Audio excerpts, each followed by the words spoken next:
Good afternoon, ladies and gentlemen. The Secretary General and most ministers will give an introduction. Afterwards, there's the possibility for a few questions and maybe later on some one-on-ones. I will give the word to the Foreign Minister first. Thank you very much, and ladies and gentlemen, good afternoon. It gives Defence Minister Kajsa and myself a great pleasure to welcome our friend and colleague, Nato Secretary General Jens Stoltenberg, here today in The Hague. And Jens, thank you very much for a truly excellent meeting, and thank you also for the tremendous leadership you have shown in the last year, and of course all the years, but particularly in this hour of maximum danger. You've been doing a fantastic job, and we cherish the warm partnership and friendship with you. Ladies and gentlemen, NATO remains pivotal to our collective security. And right now, that security, as we all see, is under pressure as a result of Russia's ruthless aggression against Ukraine. The Alliance has played an exemplary role in providing support to Ukraine and maintaining unity in doing so, which is, of course, of the utmost importance. And as the Netherlands, we will continue to support with weapons, with sanctions, with humanitarian aid, with accountability. And we've done more than between $500 million and $1 billion, and are continuing to support because we do want to stress that Kiev is not alone. And I'm glad to announce that the Netherlands will contribute an additional 20 million euros for NATO's trust fund for Ukraine. And in total, we contribute 25 million to support Ukraine armed forces with combat food rations, first aid kits, ambulances, fuel trucks, and drone jammers. And I'm sure the Minister of Defense will elucidate on this as well. The Netherlands, NATO allies, the EU, we will continue to stand with Ukraine. And in that, we are one. And that unity is stronger than ever before. And soon, we will be with 32 allies. And let me say once again, it is high time to welcome our friends from Finland and Sweden as full NATO members, because their access will further strengthen our alliance and the safety and security across the globe. And to that end, I very much look forward to continuing the discussions at the Foreign Ministers meeting in Bucharest in 2 weeks' time.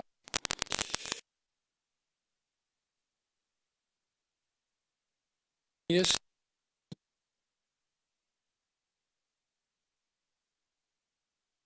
And with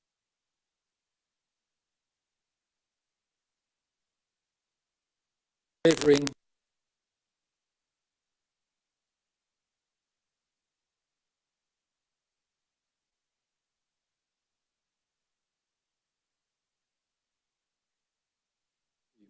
it requires investment from all of us. Together we are strong, and together we can make NATO even stronger. Thank you very much. Yes, thank you, Wopke. But first of all, let me say tack. Tack Jens. Du har visst ledarskap och du har klart att upprätthålla enhet i NATO i vanskliga tider. Tack. So that was my not so perfect Norwegian. No, it's perfect. I think we're all seeing now with the liberation of Kherson that the Ukrainian strategy is working and that the Russian strategy has led to failure. I think it's a moral boost for the very brave and fierce Ukrainian. It shows also that our military support is working, that Ukraine can succeed on the battlefield, and that's very important. But we also know that winter is coming, and we've seen heavily damaged infrastructure in Ukraine. So we must stay the course. It's crucial. It's crucial that we stop Putin, that Putin stops this illegal and senseless war. If Russia stops fighting tomorrow, there is no war anymore. And if Ukraine stops fighting, there will be no more Ukraine. That's the situation. That's why we will continue our support, as my colleague of Foreign Affairs just stated, with weapons and capabilities Ukraine needs, but also with training. We are in the Interflex training with more than 100 Dutch soldiers. And when I visited it recently, I heard the stories of the recruits who've gone back, who've actually been fighting at the front, that the training makes a difference between life and death. Wopke also mentioned accountability. Dutch team is currently investigating war crimes in Ukraine. Of course, we also discussed NATO, the importance of a stronger NATO. NATO is here to protect our people to stand up also for the values that we believe in NATO. And we talked about how to strengthen the alliance deterrence and defense on the longer term by increasing readiness, by adapting our force structure and making sure also we replenish our stocks in time. And a strong NATO means also that we have to maintain our technological edge, which is very important. I think we have that advantage and we have to keep that up. And my ministry will provide military testing centers for Diana, a very important innovation initiative that NATO took. And in the end, it's our task to make sure that our armed forces can win the conflicts of today, but most importantly, also the conflicts of tomorrow. Thank you. Thank you. Mr. Secretary General. Minister Hoekstra, dear Wopke, Minister Ollongren, dear Kajsa, it's great to be here, great to meet you both again, and thank you for your warm welcome, and also thank you to both of you for your strong leadership in critical times for our alliance. The Netherlands is a valued and important NATO ally, making strong contributions to our shared security. In the air, Dutch jets protect NATO's eastern flank. On land, Dutch troops serve in NATO's battle groups in Lithuania and in Romania. And at sea, you are leading one of NATO's maritime groups. I also welcome your ambitious plans to increase defense spending in the coming years and to keeping our technological edge in a more competitive world. All these contributions are important as we face a critical moment for European security. In our meeting, we just discussed Russia's brutal war of aggression and our support for Ukraine. Russia's withdrawal from Kherson demonstrates the incredible courage of the Ukrainian armed forces. But it also shows the importance of our continued support to Ukraine. We should not make the mistake of underestimating Russia. The Russian armed forces retain significant capabilities, as well as a large number of troops. And Russia has demonstrated the willingness to bear significant losses. They have also shown extreme brutality. We have all seen the horrific scenes from the liberated territories, as well as the indiscriminate attacks on civilians and critical infrastructure. The coming months will be difficult. Putin's aim is to leave Ukraine cold and dark this winter, so we must stay the course. I thank the Netherlands for your generous contributions to NATO's comprehensive assistance package for Ukraine. This will fund urgent support such as fuel, winter clothing, medical supplies, and counter-drone systems. I also welcome that the Netherlands will provide another 120 million euros of assistance to Ukraine, including for upgraded Czech battle tanks. The current conflict also shows the importance of diversifying our energy supplies and protecting our critical infrastructure. The Netherlands plays an important role in contributing to the resilience of other allies through its ports, transport networks, and energy import facilities. Today in our meeting, we also addressed our preparations for the meeting of the NATO foreign ministers in Bucharest. This will be an important opportunity to review our support for Ukraine, as well as other partners facing Russian aggression and pressure, Bosnia and Herzegovina, Georgia and Moldova. I wish to take this opportunity to recognize the victims of the bomb blast in Istanbul yesterday. My condolences go to all those affected and to the Turkish people. So, ministers, thank you once again for hosting me. It's always a great pleasure to meet with you and to discuss with you. Thank you. Thank you, Jens. Thank you, Secretary General. Now there's room for some questions. Please give your name, the medium you work for, and who do you refer to for answering the question. Secretary General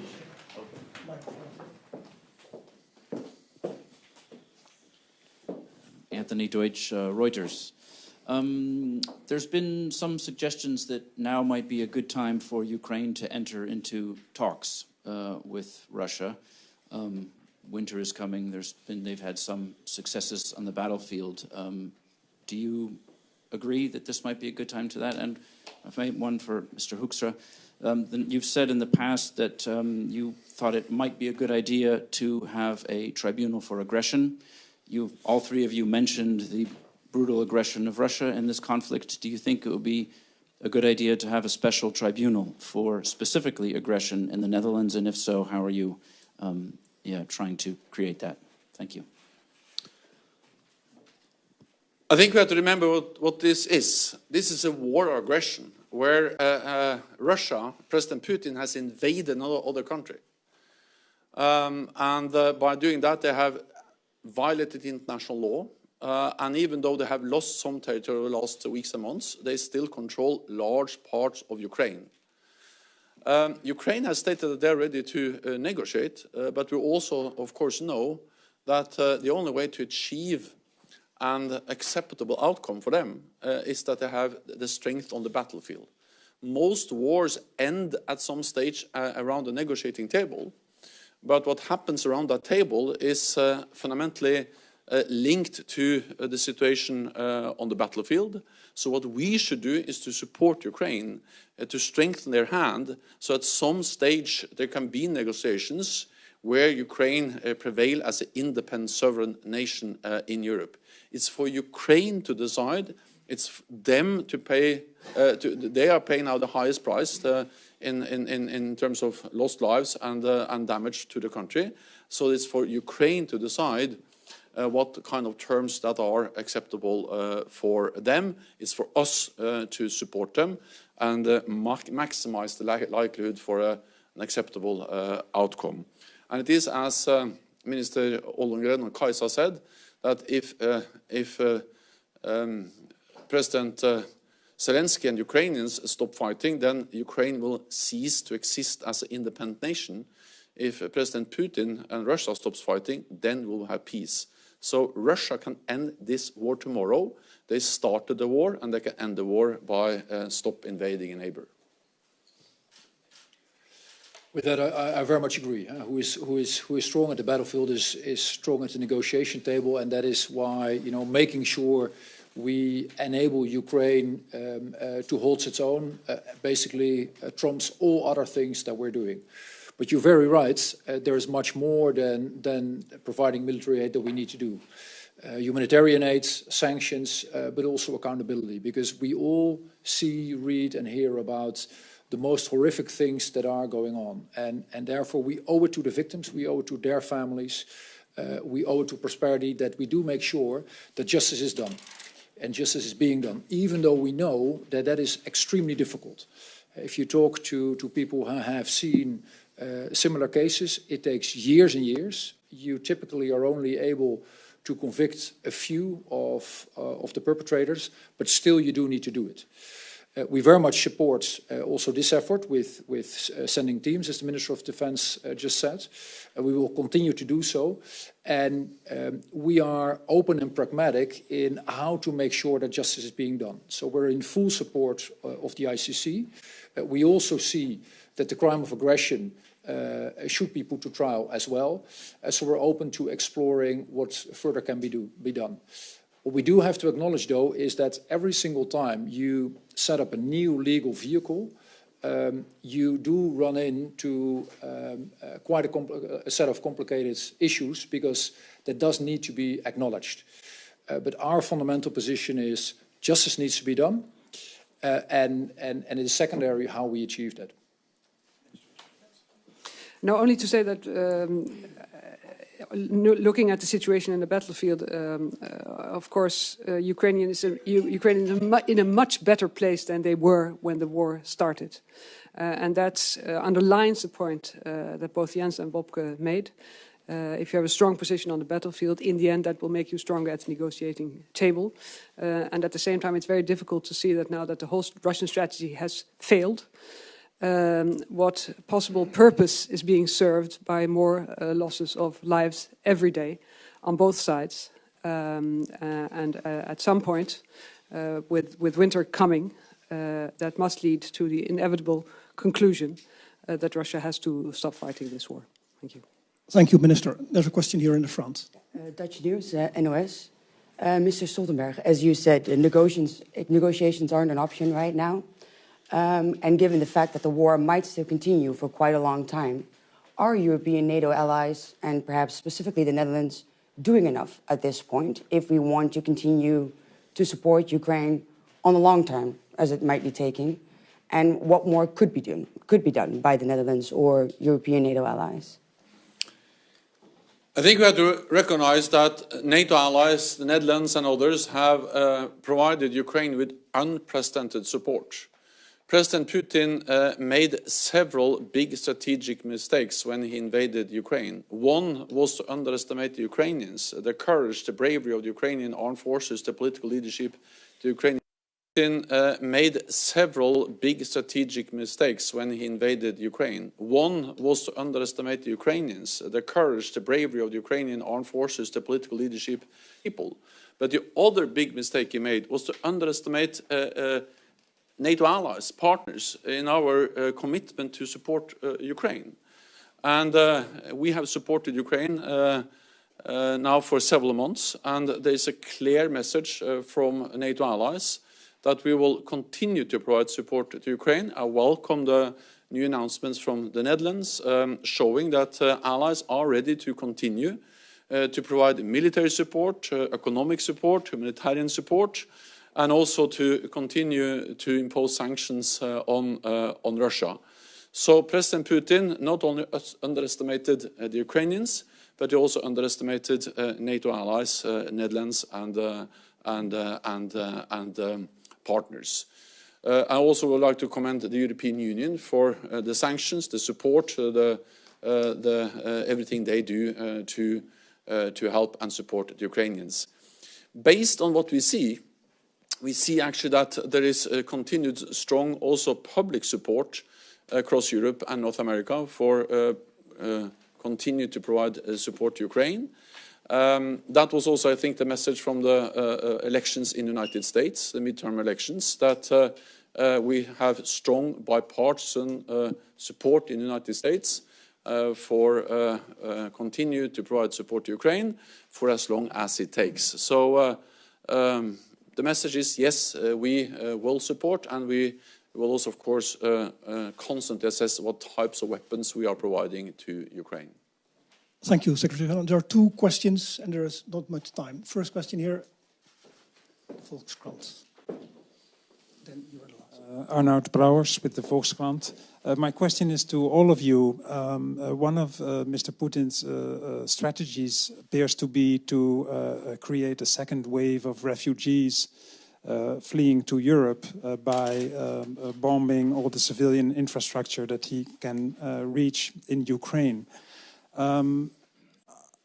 Are you preparing, since support from the West is very important for Ukraine to keep its defenses up, are you preparing here for such an eventuality, is my first question. And second, are you preparing us, the people who live here, for what may be in store this winter, since public support from our countries seems to be one of the pillars on which Ukrainian defense also rests? Yeah, maybe as maybe I can start and Sure, you sure. take over.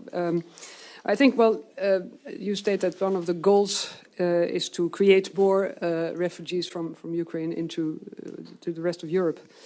I think the goal, if there is a goal, is to demoralize the Ukrainians. And I think we can see now that that's not going to succeed, whatever happens. Morale is very high on the Ukrainian side.